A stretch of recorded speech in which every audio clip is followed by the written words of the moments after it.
I've been studying fairness in the workplace for about 30 years now. And at the most basic level, what I'm interested in is why do people feel fairly or unfairly treated? And what are the consequences, both positive and negative, of feeling that way? And I've come to believe that fairness is maybe the most unappreciated construct in business. So what I want to do today is give you a sense of why fairness matters and how powerful it can be. So there's been some recent research that suggests a concern for fairness is innate and that it serves an evolutionary purpose. So what I'd like to do is start by talking about how fundamental a concern for fairness is. I want to talk about some work that's been done at Emory University that looks at capuchins, cucumbers, and Concord grapes. And what the researchers did is that they trained monkeys to work for food. And so they would give the monkeys a pile of granite pebbles. And when the monkey would give the pebble to the experimenter, they would get a piece of food. And after training, the monkeys are really reliable at doing this task. Over 95% of the time, they will give the researcher a pebble in exchange for food. And then the researchers decide to mix things up. They take two monkeys and they put them in cages side by side. And when the first monkey returns the pebble, she gets a cucumber. When the second monkey returns the pebble, she gets a grape. Now apparently, if you're a capuchin monkey, a grape is a much better reward than a cucumber. And the monkeys know this. And the first monkey is not happy. They're both doing the same work, and yet one is getting a much better deal than the others. So something happens, and the first monkey changes her performance. Rather than returning the pebble about 95% of the time, she's only willing to do it about 60%. Some of the time, she just simply goes on strike. She refuses a cucumber and she refuses to give back that pebble. And sometimes she's so angry, she takes that cucumber and she throws it back at the researchers. Because monkeys know it's not fair to get paid differently for doing the same work. And monkeys refuse to be taken advantage of. So why do the monkeys respond so strongly to this? Well, it appears that the principles that underlie fairness, like getting equal rewards for equal contributions, facilitate cooperation. And if you're a social animal, cooperation is critical to survival. Now, humans aren't monkeys, but humans are in fact social animals, and fairness is a fundamental concern for humans as well. Fairness tells us about whether we can trust other people, whether we should cooperate with them, whether we should work together. And for humans, fairness also tells us about our standing in the group. That is, are we valued? Do we belong? And like cooperation, for social animals, belonging is critical to survival. Of course, humans are much more sophisticated than monkeys. And the way that they think about fairness and how they react to it, that's much more sophisticated as well.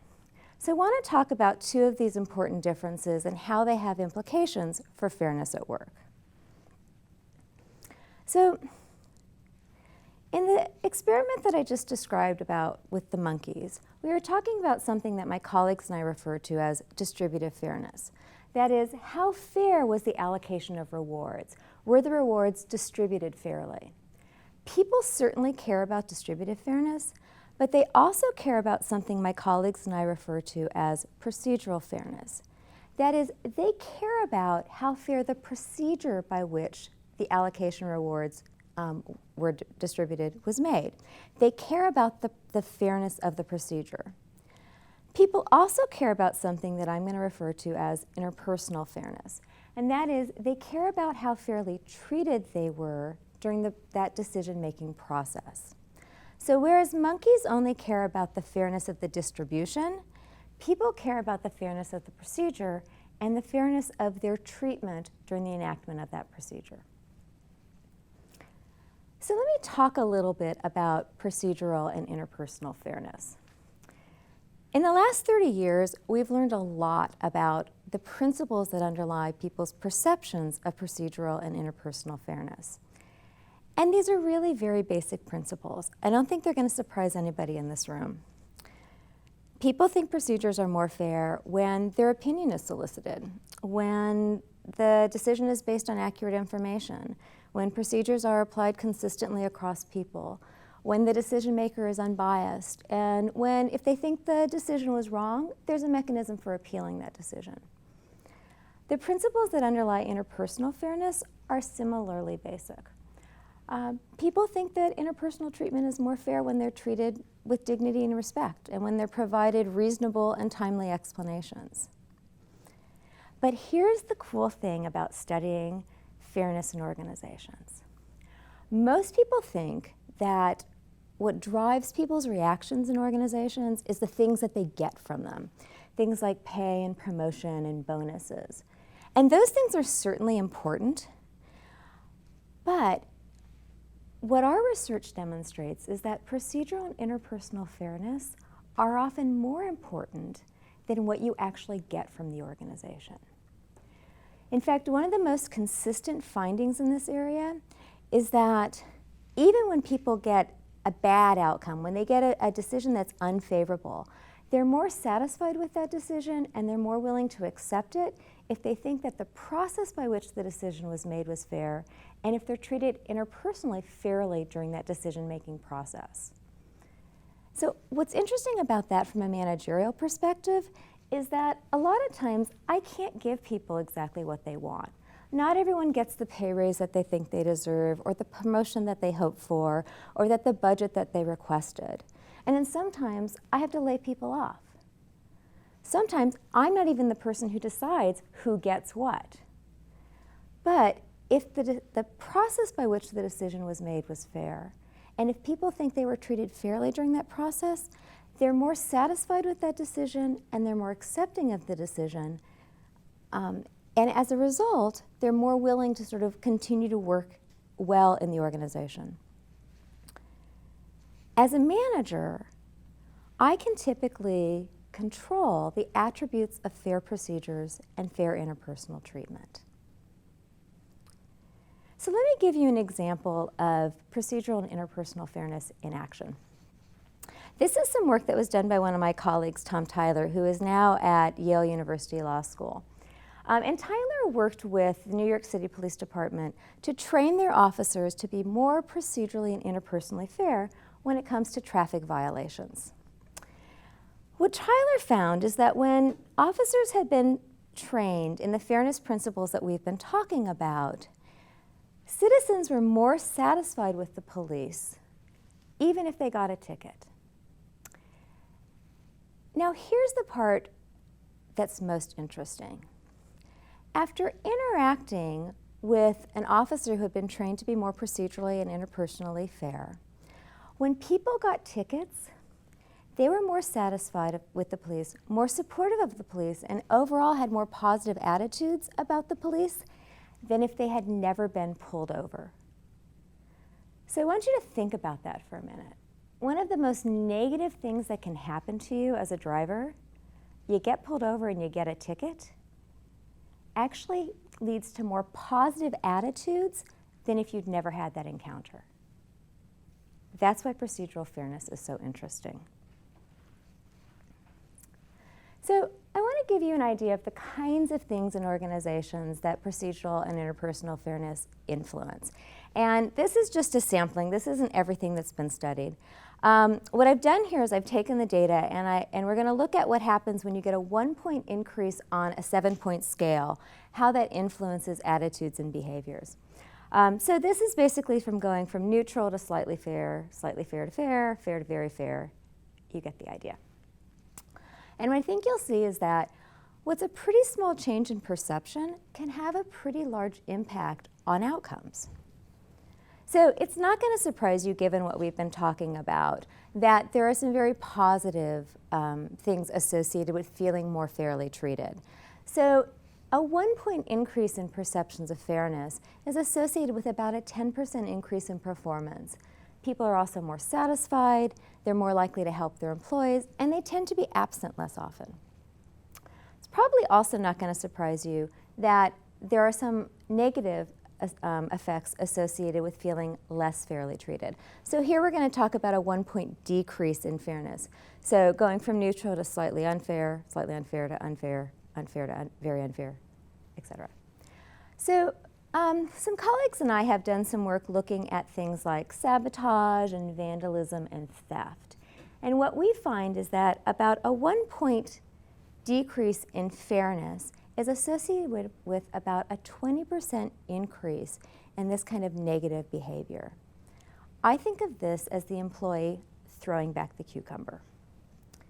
But here's the thing about throwing back the cucumber. Sometimes you miss your target. And in fact, in our study, what we found is that about 80% of the time, when people were trying to target a supervisor that they thought treated them unfairly, they hit somebody else.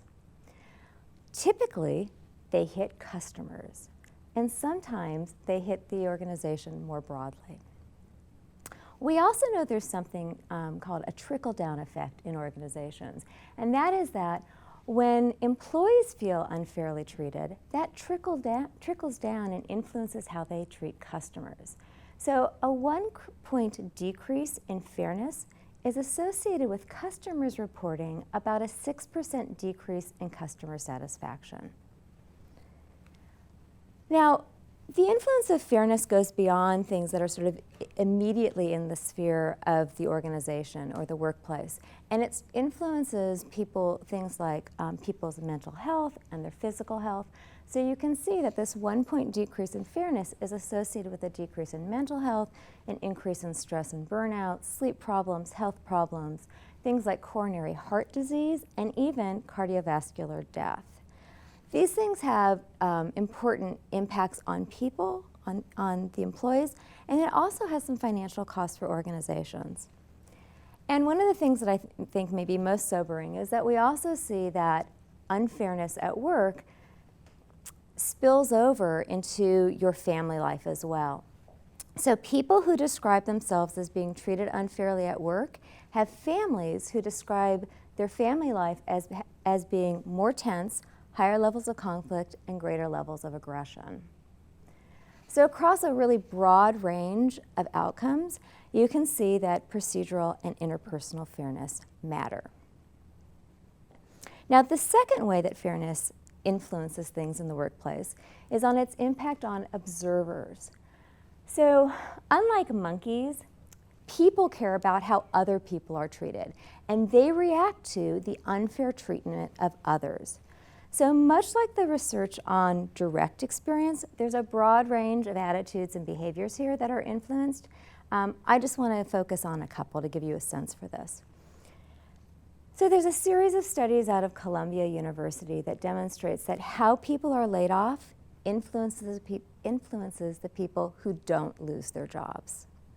There's some work out of Michigan State that shows that in teams, if a supervisor treats one member unfairly, other members of the team will retaliate against the supervisor.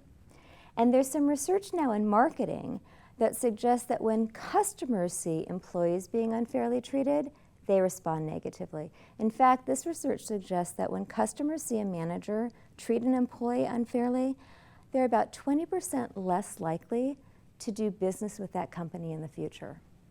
I think of that as the customer throwing back the cucumber.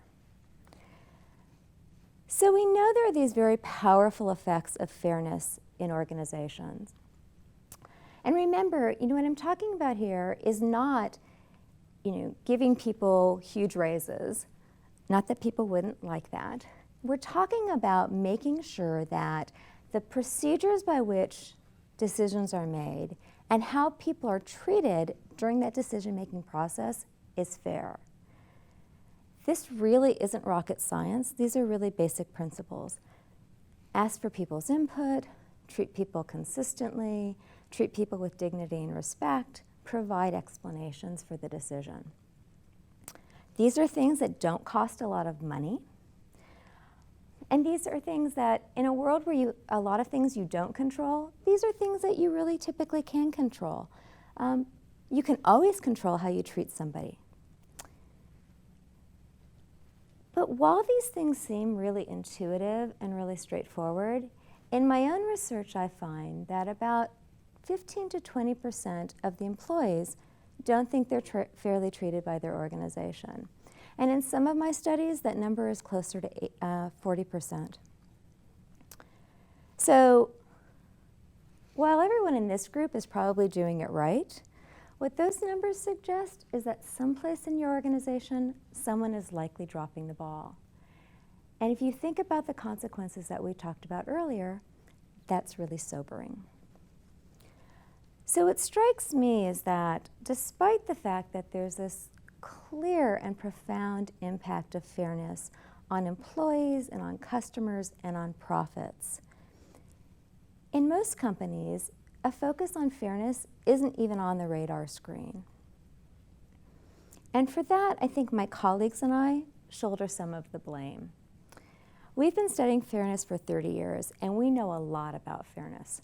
We know how to assess it, we know how to diagnose problems, we know how to train people to be more fair, and we know that that training benefits employees and their companies. But we haven't done a very good job of proactively disseminating information about the power of fairness. And so what I'm hoping is that my talk today is one step towards remedying that failure and gives you a sense of why fairness matters. So thank you very much, and go Knights.